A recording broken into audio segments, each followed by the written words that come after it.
Àjọkẹ́ adé ó mọ̀mọ́ kú ọdún. Dearest daughter mi tí sọjọ́ bí lónìí, mo pé òkú ọdún ó sì kú àṣeyẹ. Ọmọ wù mí dákun mọ́ dágọ́jọ́gọ́jọ́ ní ọdún ẹ̀ lóde. Ọmọ wọn ní Ilesha tí sọjọ́ bí lónìí, mo ní kó gbó bí olúgbógbó ti ń gbó. Wà á gbó bí olúgbógbó ti ń gbó nílé ayé. Ikú òjijì ò wá nípa ọ́, ìwọ ò wá ní báwọn kú ní rèwerèwe.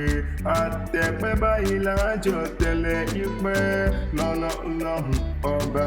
Ìgbà ọdún kan láyé, ìṣẹ́jú kan ní láṣẹ Elédùmarè ọba. Àjọkẹ́ adé òní gangan lọ́jọ́ tàbí ọ̀sẹ̀lẹ̀ ayé. Òní gangan ní sọjọ́ bí rẹ̀, òní ọjọ́ bí rẹ̀ ò wá nílọ́jọ́ ẹkún. Yé wàṣà mọ́dún lílọ bíbọ̀ rẹ̀ ò wá ní báráyé nú. Ẹni bá ní o mọ̀ lọ lónídé bá ń lé. Gbéyàn bá gbẹ́ kòtò díẹ̀, olúwa rẹ̀ ni ò jí sí. Ọ̀tá tó bá torí rẹ̀ jáwé, ewé àsùnkò ní iṣẹ́ rẹ̀ ò wá ní dojúró. Wà á mọ̀ ríṣe ni àìsàn wá ní kán ọ.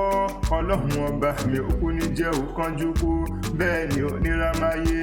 Àwọn òbí rẹ̀ máa jèrè rẹ̀ ni, ìwọ náà máa jèrè ara rẹ̀. Wọn ò kú ní mọ̀ sáré rẹ̀, ìwọ ò wá ní bòyìnbòyìn kó bá wọn jẹjọ ẹ̀ sí nílé ayé tó wá.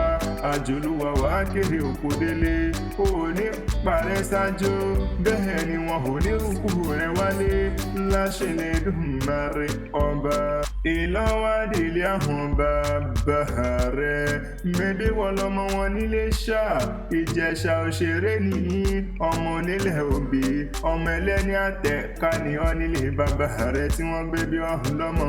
Ọmọ kékeré ọwọ́ wọn kì í mú kọyàn gan, àgbàlagbà wọn ò gbọ́dọ̀ jẹ́ kábàbà.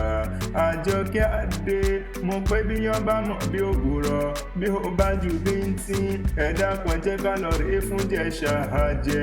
Ìjẹ̀ṣà ní sin tòlóńtòló, ṣe bí ẹrú bàbá tí ní sin pẹ́pẹ́ ẹ̀yẹ. Mẹ́bí wọn lọmọ olóbì kan hàn wọ́wọ́ ti rí wọ́n o.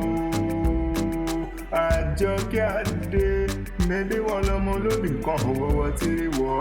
Èyí tó bá fẹ́ jẹ ní àwọ̀ sàpò ẹni, èyí tí ó bá fẹ́ jẹ ní àwọ̀ sínú gbó.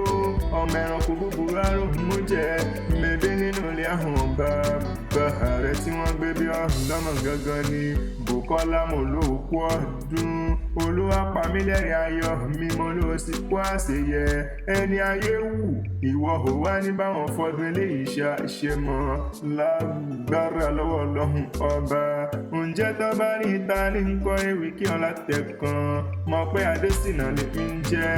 Habibulahi tara ìfẹ́, Akanni Akewi Agbaye lórúkọ tèmi.